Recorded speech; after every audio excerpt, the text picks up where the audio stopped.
One of the things that we've planned for these first few online services is just to pause and consider any lessons that God might have us learn from this pandemic that's come upon us. Last week we were thinking about how it's helping us to see both the importance and the significance of community. And we thought about the way that that is something that God has always planned for us. This week, what I want to reflect on is what I'm kind of calling the illusion of control.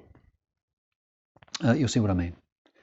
It's fun, isn't it, to think that only 4 months ago, pandemics were the stuff of low-budget disaster movies. If you'd had somebody standing up and saying that a pandemic was coming that would bring the world to its knees, you'd have dismissed them as some sort of an unhinged fanatic. But not anymore. How fast things have changed.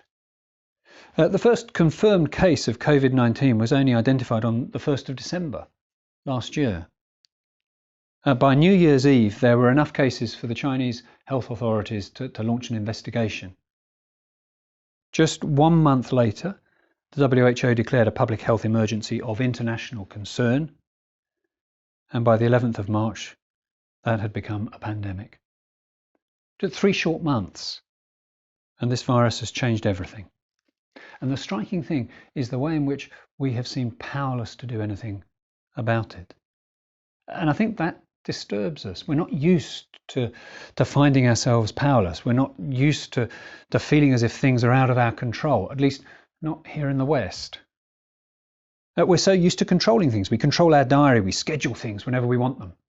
We control our travel. We can go wherever we want. We've got control over our buying, shopping for whatever we desire. We control our social life, visiting whoever we want. We believe we can control our health, getting treatment for whatever ails us. And suddenly it's as if all of that has gone, swept away overnight. And with it has been swept away our illusion of control. Because that's what it was, an illusion. We've never been in control. Not really. Accidents happen, disasters strike, sudden illness comes upon us, and so sometimes to sudden death. Yet we've persuaded ourselves otherwise. And in that illusion there is great spiritual peril. Towards the end of James' letter, in James chapter 4, we read this. Now listen, you who say today or tomorrow, we will go to this or that city, spend a year there, carry on business and make money. Why, you do not even know what will happen tomorrow. What is your life? You're a mist that appears for a little while and then vanishes. Now that really puts us in our place, doesn't it? But in all sorts of ways, our economic wealth here in the West blinds us to our fragility, blinds us to how little in control of things we really are. People in developing countries, they know that much better than we do. They don't share an illusion of control. For them, rain means that they eat, a drought means that they don't. It's always been clear to them that they're not in control.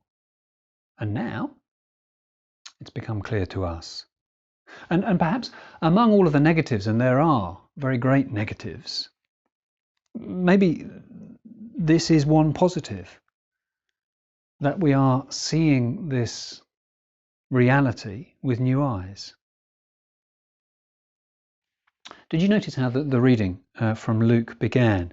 Jesus is in the temple, verse 5 of Luke 21, and his disciples are commenting on the grandeur of the temple around them. Look at these beautiful stones, they say. Look at this magnificent building. And the temple was indeed huge. It was a stunning architectural achievement, vast, impressive, so solid, so secure, so safe. But I take it that tucked into their words, Jesus was aware of a whiff of complacency, a hint of self-assured self-importance. And it's as if he says to them, slow down, hang on. Things aren't quite as you seem. You look at this temple and it feels so solid, so secure. It gives you a sense of your own security, well, you are mistaking yourselves. Because a day is coming when all of these stones will be torn down. A future is coming that will put it and you in your place. It's time to see that power and security and control that don't reside in this temple.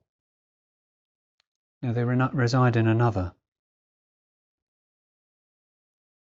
Psalm 18 is a psalm that if you saw a little video blog, Vicky Mills pointed us to earlier in the week.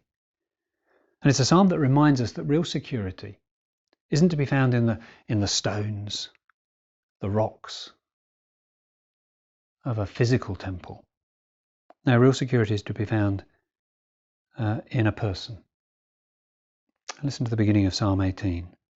The Lord is my rock, my fortress and my deliverer.